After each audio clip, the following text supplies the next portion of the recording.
Assalamualaikum warahmatullahi wabarakatuh.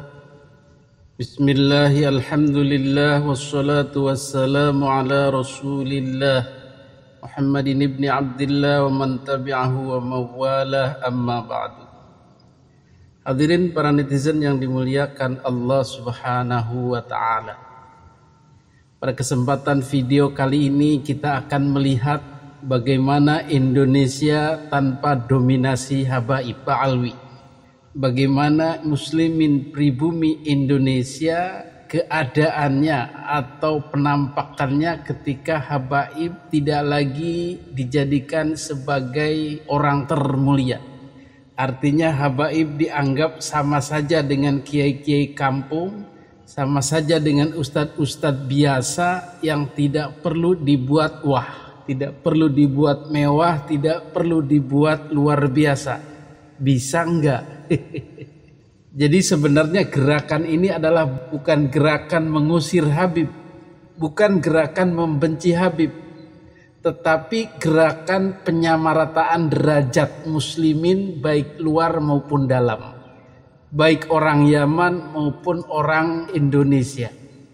Tidak ada yang harus dibedakan, tidak ada yang harus dihormati lebih. Begitulah kira-kira. Jadi sekali lagi jangan disalahfahami sebagai kebencian terhadap Habib. Dan apa masalah utama yang menjadikan mereka lebih mulia, menjadikan mereka lebih dimuliakan oleh mukibinnya, menjadikan mereka merasa lebih mulia daripada orang-orang di luar mereka? Sudah kita ketahui bahwa masalah utamanya adalah mereka merasa keturunan ningrat di atas ningrat. Merasa keturunan suci mulia berdarah Kanjeng Nabi Muhammad sallallahu alaihi wasallam. Itu saja masalahnya. Jadi ketika masalah ini pokoknya, akarnya, biangnya diatasi, maka selesailah sudah persoalan pemujaan itu. Karena titiknya di situ. Penyebabnya di situ. Maka biang persoalan inilah yang kemudian dipangkas, yang kemudian dipotong oleh Kiai Haji Ahmaduddin Utsman Al-Bantani dan diiyakan, disetujui oleh seluruh kaum muslimin pribumi Indonesia Nusantara. Karena mereka juga percaya ini adalah akal-akalan. Ini adalah rekayasa, ini adalah kampanye untuk mendominasi muslimin pribumi Indonesia dengan alat yang namanya keturunan Nabi itu. Terlihat dari arogansi-arogansi mereka dan kesukaan mereka ketika dimuliakan itu. Beda dengan keturunan yang asli, justru mereka menyembunyikannya, justru mereka tidak ingin manusia ini hormat karena nasab mereka. Mereka diam saja, mereka tidak berkoar, bahkan mereka merasa dalam tanda kutip malu ketika harus diketahui sebagai berketurunan kepada Nabi. Malu kenapa? Karena takut tidak menjaga akhlak. Tetapi Ba'alwi beda, mereka mengkoar-koarnya, mempromosikannya, membangga-banggakannya, bahkan mengajak muslimin pribumi Indonesia untuk menghormatinya, menghormati Ahlul Bait dan mengancam-ngancam kalau tidak menghormatinya. Ini kan sudah penyalahgunaan luar biasa. Hadirin yang dimuliakan Allah Subhanahu wa taala, salah satu glorifikasi atau membesar-besarkan Ba'alwi ini adalah bahwa kita ini sudah tidak bisa lepas dari Ba'alwi katanya. Secara sosial, ekonomi, budaya, keagamaan tidak mungkin lepas dari Ba'alwi. Itu kata-kata yang menakut-nakuti atau kata-kata dari orang yang merasa terjajah. Salah satunya dalam bidang keagamaan. Disangkanya semua adalah Ba'alwi. Kita menjadi Islam ini semua karena habaib Ba'alwi yang dinyatakan oleh Bahar bin Smith. Bohong itu. Ba'alwi datang ke Indonesia pada zaman Belanda 1900-an. Tetapi Islam di Indonesia dikembangkan, didakwahkan oleh Wali Songo jauh sebelumnya. Dan Wali Songo bukanlah berketurunan kepada Ba'alwi. Itu juga manipulasi sejarah. Kemudian ada lagi katanya keilmuan kita ini tidak lepas dari Ba'alwi. Semua keilmuan agama muaranya kepada Ba'alwi. Opo iyo. Jadi orang-orang ini menakut-nakuti kita seolah-olah kita sangat tergantung kepada habaib Ba'alwi dan nenek-nenek moyangnya. Jadi kalau kita beragama ini mulai dari nenek moyang kita memeluk agama Islam, diislamkan oleh Ba'alwi, kemudian belajar agama Islam pun guru-gurunya adalah Ba'alwi, kitab-kitabnya pun adalah karangan Ba'alwi, semua pengajaran-pengajaran pondok pesantren ulama-ulama besar juga dari Ba'alwi, maka kita tidak bisa lepas lagi dari Ba'alwi, tidak bisa mengeliminir Ba'alwi. Inilah dalam tanda kutip akal-akalan mereka yang mendukung Ba'alwi, seolah-olah semua adalah Ba'alwi. Yang mengislamkan Ba'alwi, yang mengajarkan Islam Ba'alwi, yang menjadi ulama-ulama adalah Ba'alwi, yang mengarang kitab adalah Ba'alwi. Jadi kita sama sekali tidak bisa lepas. Apa betul begitu? Hadirin yang dimuliakan Allah Subhanahu wa ta'ala, orang yang ngomong begitu itu adalah para budak. Jadi mereka mengecilkan diri sendiri dan membesarkan Ba'alwi, menghinakan diri sendiri, merendahkan diri sendiri, dan meninggikan Ba'alwi. Itulah mental budak. Bahasa-bahasa seperti ini pernah diungkapkan oleh seorang kiai besar. Bayangkan, kiai besar saja memperkecil diri, merendahkan diri, seolah tidak ada apa-apanya kita ini di hadapan Ba'alwi. Semua karena Ba'alwi. Jadi kiai ini menjadi kecil, menjadi rendah, menjadi inferior, bahkan merasa tidak ada ulama-ulama lain sehebat Ba'alwi. Dan karena kiai omongannya didengar orang, terutama santri-santrinya dan para muhibbinnya. Dan banyak di antara mereka percaya dengan omongan-omongan seperti itu. Tetapi alhamdulillahnya Kiai Haji Miftahul Akhyar ini tidak superior, tidak lebih besar dari kiai-kiai lain di Indonesia. Contohnya adalah Kiai Haji Said Aqil Siraj. Beliaulah yang mengcounter, yang menjelaskan bahwa peran Ba'alwi itu kecil saja, 0,01% dari seluruh kehidupan pribumi Indonesia, baik dari mengislamkannya maupun dari ulama-ulamanya, pengarang-pengarang kitabnya. Jadi ketergantungan kita kepada sejarah Ba'alwi, kepada keilmuan Ba'alwi itu tidak besar. Inilah yang diungkapkan beliau. Tanpa Alawiyah, Bani Alawi, mungkin kita tidak tahu apa. Sumber-sumber keilmuan kita banyak karena jasa-jasa para ulama Alawi membukukan, mensyarah, termasuk Syekh Murtadha Az-Zabidi, ya, yang mensyarah kitab Ihya Ulumuddin itu. Beliau bukan sekadar ahli fikih, ahli tarikh, tapi juga muhaddis. Tentu tahu sanad yang munqati', sanad yang muttasil. Bahkan kalau kita buka kitab-kitab tarikh, apakah itu Al-Ghuror, ya, atau Aslul Bahal, kita temukan nama-nama itu. Nah, kalau ada yang ngotot, kira-kira ada apa di belakang ini? Yang berjasa besar mengisi ilmu pengetahuan itu, nih, jangan kaget. Yang pertama kali bikin ilmu nahu grammar, bukan orang Yaman. Tenang.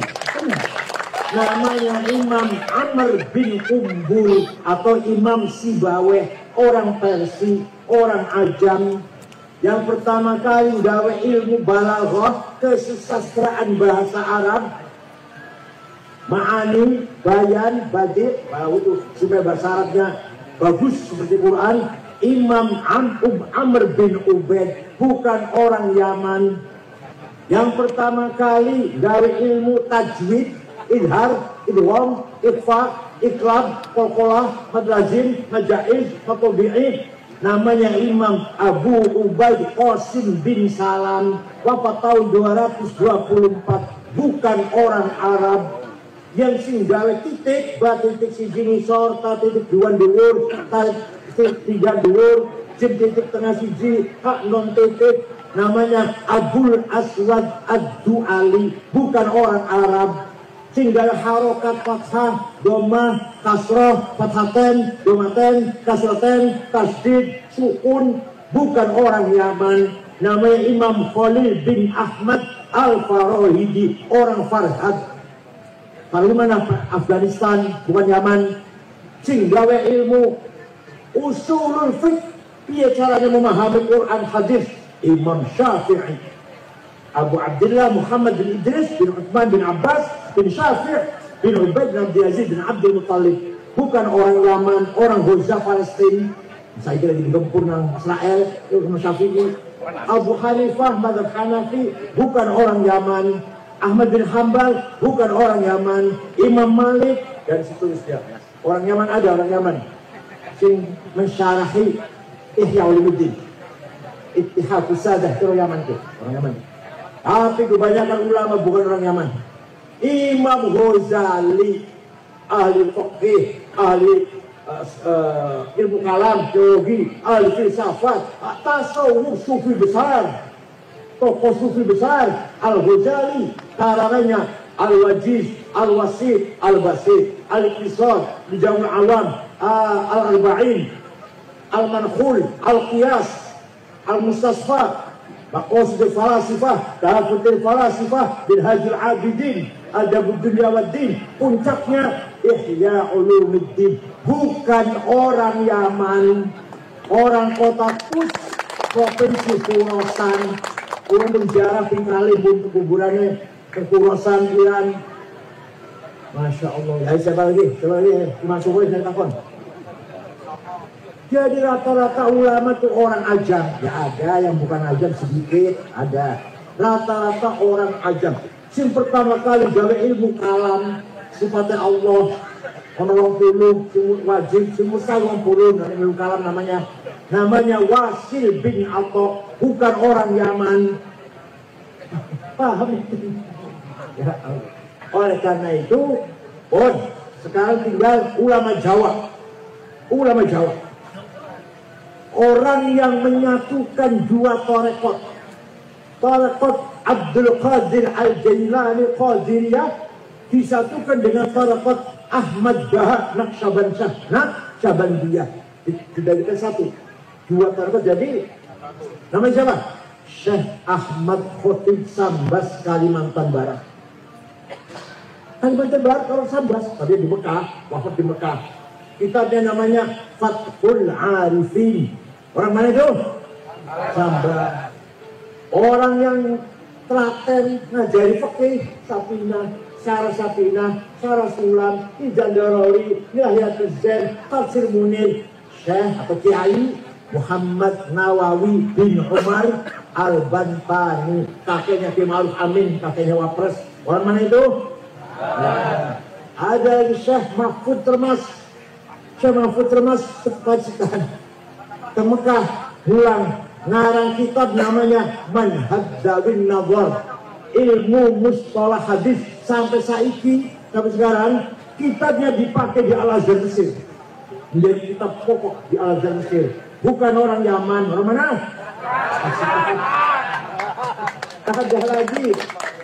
Ada lagi Syekh Abdus Somad Palembang, orang Palembang, juga ulama besar di Mekah ngajar.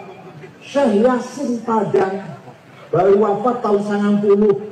Karangannya Syarah Abi Dawud 20 jilid, Tahsinul Usul, Hoyatul Usul, Ahkamul Quran 2 jilid, dan banyak sekali karangan itu juga banyak. Yang besar Syarah Abu Dawud yang paling besar. Orang Padang. Orang mana? Bukan orang.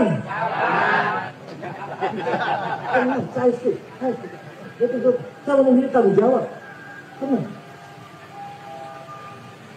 Singarang ilmu mustalah hadis, metode menseleksi hadis, ini sahih, ini hasan, ini dhaif. Sahih syaratnya papat, antara guru dan murid ketemu, gurunya apalan, orang tahu lali. Nomor 3, gurunya kelakuannya lempeng, orang tahu nyolong sendal di masjid.